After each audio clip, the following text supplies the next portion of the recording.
For many women, a public range can actually be the one barrier to picking up a gun, simply because they don't know what to expect. And let's be honest, most range environments are not exactly like a day at the spa. They can be crowded, loud, and sometimes pretty intimidating. But don't worry, there are many range environments that are really starting to focus on creating inviting spaces for all types of shooters. And I've found that no matter where you go, the more armed you are, with information of course, the more comfortable you'll feel and the more fun your day at the range can be. So in this episode, we'll dive into the do's and don'ts you'll need to know for your first trip to the range. I'm Natalie Foster, and this is Love at First Shot, sponsored by Smith Wesson. I visited my friend Tina Wilson Cohen, founder of She Can Shoot, in DC to find out the #1 need to know. What on earth do you wear? Tina, thanks so much for chatting with us today. I really appreciate your time. Thanks for having me. Okay, so what we're going to talk about right now is going to the range for the first time, and a lot of people don't know exactly what they should wear and what they should do while they're there. But specifically, they want to know, can I go from work? Should I wear jeans? Should I wear old, dirty clothes? Like, what would you recommend for a first-time shooter going to the range? Exactly. Well, I would highly recommend, especially if it's your first time, that you go ahead and make sure that you have your legs covered up. Maybe you wear a hat, and definitely not a low-cut shirt. And the reason why we do that is because you're not quite sure yet what to expect when you're going out there on the range. Okay, and we get what we call these empty shell casings. Yes. Okay. I think any experienced shooter knows about the empty shell casing. Especially if you're shooting a semi-automatic, the empty shell casings can pop out on the top of the slide of the semi-automatic. And they can also be quite hot. It's really important to have everything covered. Right, the cap actually will help protect, as far as this coming towards your face. It keeps your hair out of the way too. So. And there's that. And it could be any sort of fabulous hat because I like to look cute at the range. Right. But it is important to be practical as well. And even if, you have the low-cut shirt or maybe a low buttons, you can always have like a nice light jacket that you can maybe throw over the front of you, and it just has a zipper and you can just zip it all the way up. Right, or a scarf or something like that, as long as it's protecting that area, just because, trust me, you don't want to be doing the hot brass dance. Great, well, I think that we now know what to wear to the range and what not to wear to avoid hot brass touching our skin. So thank you so much, Tina. I really, really appreciate that. That's a great little tidbit. Well, Tina had some wonderful information for us, but now I'm at Smith & Wesson, and I've got some fabulous folks lined up to tell us more about what to expect for your first time on the range. I'm with Laurel Smith, who is the brand director here at Smith & Wesson, and we're going to talk about our first time at the range and what to expect there. And there's so much to know, Laurel. There's a lot to know. There's a lot of stuff that's written down, right? And there's a lot of stuff that's not. Right. The thing to understand is that ask questions, because everybody is super excited to get you shooting. So when we do walk through those doors for the first time, what can we expect? Really nothing, I would say, quite earth-shattering, if you will. We've all gone shopping, and so, there's gonna be a counter. There's gonna be a person behind the counter. You're gonna let them know that you're there to shoot, and they're gonna probably have some questions for you. They're gonna start asking you questions on terms of what's your level of comfort, what's your level of experience? Because they're gonna wanna make sure that if you're gonna rent a gun, that you're gonna rent a gun that's gonna allow you to have the best experience, and also to be really safe and to feel comfortable and confident. After we talk to the person at the desk, then there's usually paperwork. Right. So what comes next? So we always talk about eyes and ears, and so really what that means is you want to make sure you have protective glasses on, and that's going to protect you when you're on the range shooting. Semi-automatic guns actually eject the shells on the range, and so you want to make sure that your eyes are protected from that. You also want to have ears, ear muffs, or in the ear protection, the little foamies. Exactly. So it's all about being safe and making sure that all of that is protected, so that when you're on the range, you can really just focus on shooting and having a good time. Yeah, absolutely. So from the counter to the range, let's talk a little bit about that process. Before you go onto the range, it's really important, put your eyes, ears, and hat on before you go in. Most of the times, the ranges that you enter, they're gonna be live ranges, so people are gonna be shooting. And you don't want to walk onto a range without that protection. It's really important. Okay, great. So, all right, I'm on the range, and of course, there's some really important safety rules. So let's talk about that. Okay, we always talk about that there are really kind of 4 main ones. So first one is always treat a firearm as if it's loaded. Number 2 is finger off the trigger until you're ready to shoot. And then number 3, always point your gun downrange. Always make sure that your gun is pointed in a safe direction. Right. The last one is always know what's your target and what is behind your target. Really important, again, for safety reasons. Okay, so we've covered all the important safety rules. Thank you so much for all that very valuable input. Now I'm gonna go select a gun to shoot on the range. I'm really excited about that. Julie's gonna help me out. So Have fun. Yeah, thank you. It's gonna be great. All right, I'm gonna head over there. Thank you again. Absolutely, thanks for coming. I'm here with my good friend, Julie Golub, who also happens to be both the team captain for Smith Wesson and an amazingly decorated champion shooter. So I'm pretty lucky to get to chat with you today. How are you? I'm good. It's good to be here. Good, good. So let's talk a little bit about a person's first trip to the range and what am I looking for in a gun when I choose it for the first time? There definitely are a lot of choices out there, and the one thing that I recommend you start with is ask for a 22 caliber. 22 is very soft shooting, and it allows you to focus on the fundamentals of shooting. It really builds confidence because you really see that it's not scary. It's a lot of fun, and you know, if you never want to go up from a 22, that's totally fine. But if you want to increase your caliber size after that, that's fine too. But you've built in the good habits, right, with the 22 that you're talking about. Definitely. It has nothing to do with what you're capable of handling, because women can handle lots of heavy recoil firearms, Sure. but it's all about what you're confident with, and then you can take your shooting to the next level with whatever firearm you choose. Cool. Okay, so when you're choosing the first gun to shoot, you've got semi-autos and then you've got revolvers as well. What would you start with? A lot of times when you go to the range, the person behind the counter will recommend a revolver for women to shoot because it's very simple. The nice thing about revolvers is when you pull the trigger, they go bang. It's very simple, so it makes it a very good choice for a lot of people who are starting out. Got it. Okay, so let's talk about semi-autos then. Yes. There's a lot more going on with a semi-auto. There is. There's a lot more going on with a semi-auto. The semi-auto has a slide, and unlike the revolver with the cylinder that moves around, and everything is controlled within that tiny little cylinder, semi-autos are magazine fed, and that's how the ammunition comes up, enters the chamber, and the shot is fired.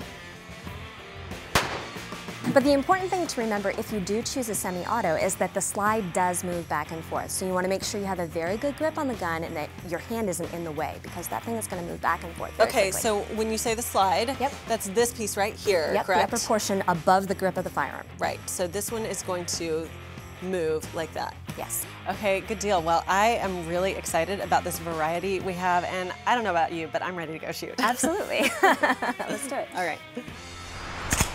Let me see.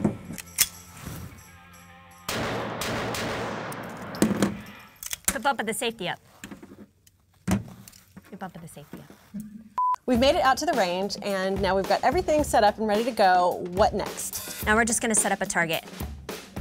Now, you don't need to put it very, very far. We want to build confidence. We want to have a good time. So you don't need to put it to the maximum distance that the range has. Absolutely. I think that's a really important point because so many people feel pressure to put their target all the way at the back and see how good they are when they first start, but I think it's really important to keep it close. Exactly. Yeah. But the important things to remember is this is your shooting lane. This is your portal with which you can shoot from. So you want to make sure that the muzzle of the gun, the end of the barrel, stays within this area at all times. All right, cool. So we've got everything here. Now what? The next thing that you can do is become more familiar with the firearm itself. So you can work on your grip, your stance, lining up the sights. So if you want to get situated, get a good grip on the gun and kind of get comfortable. Very nice grip. Thank you. We've done this before. Once or twice. One of the recommendations that I like to make for first-time shooters is to only put either one round in the magazine or in the cylinder if you're using a revolver. And that's just in case you don't want to shoot anymore, or you feel very uncomfortable. The gun will be empty, you can set it on the counter, you can ask a range officer for help, and then you have no worries. Great, I think that's a great idea too. Okay, great. So can I go ahead and load up? Load then? them up. All right.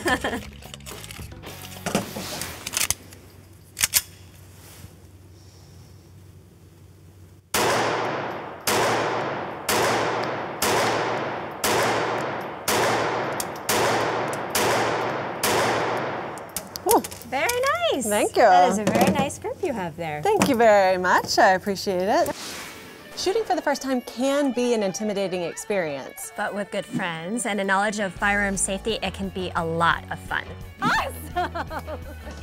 That was great. I'm sorry, was that too loud? I got so excited for her. Well, that was so much fun. And one of my passions is sharing experiences like these with others. So let's head back to Texas where we will join a newbie shooting for the very first time. I'm here at Frisco Gun Club, just north of Dallas, Texas, and my friend Melissa has joined me, and she's a first-timer. So this is kind of exciting. It is. I'm a little nervous too. So you're a mom of 3. That's right. I have a 6-year-old daughter and a 4-year-old little boy and a 2-year-old little girl. Cool. And so tell me a little bit about your history with guns. Well, I grew up in the city, so I didn't have a whole lot of opportunity to really go hunting or shoot guns that much, but my husband, on the other hand, grew up in the country, and so guns were a part of his life, and he went hunting and was just very comfortable around them. Yeah. And now that we have kids and get to go back to the country with them, it's really neat seeing my kids developing an interest in the guns, and it makes me kind of think, maybe I should learn a little more about this. Cool, cool. So does being a mom play into wanting to learn to shoot for you?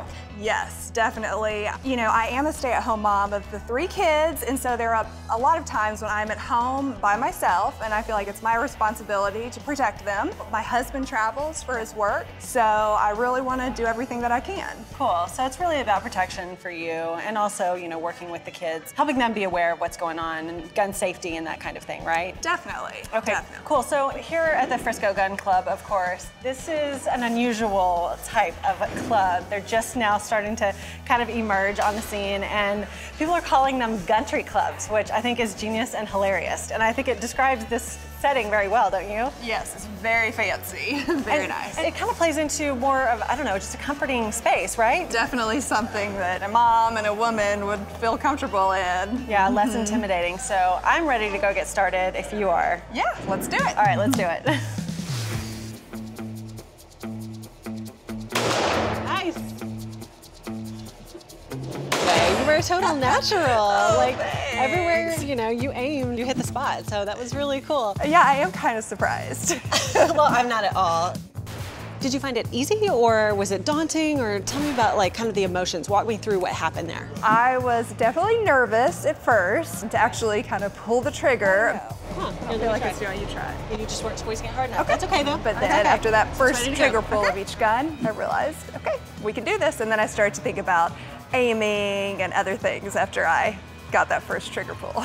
Talk about the recoil, because you know, before your husband had really warned you about recoil and it was so scary. So what did you think about that in particular? It was not that bad at all, especially the first 2 had nothing, and then I liked the way you described the last one of, you know, the gun will, you know, go up rather than knock me off my feet and, you know. She goes, I'll try for the 9, and shot the hole out of the 9. It sounds like you had a great time. You looked like you had a great time. So I'm really proud of you and really glad that you know, came, and we're just willing to try something new and different, and I hope you gain something from it. Yes, definitely helps keep an open mind and show other people that we can do it, you know, just give it a try. Well, you did an excellent job. I'm so proud of you. High five. Thanks.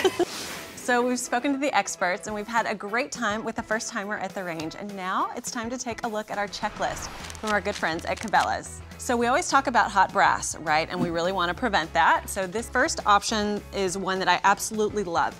It is from the Cabela's clothing line. It's a really cozy hoodie, and as you can see, it has this asymmetrical line that leads up to a very high neck, so you never have to worry about that hot brass. The other perk of this hoodie actually is that you can wear it straight from the gun range to the yoga studio. Now, moving up, I can't emphasize the importance of eye protection and ear protection enough. And of course, this set kills 2 birds with 1 stone. You get both of them together.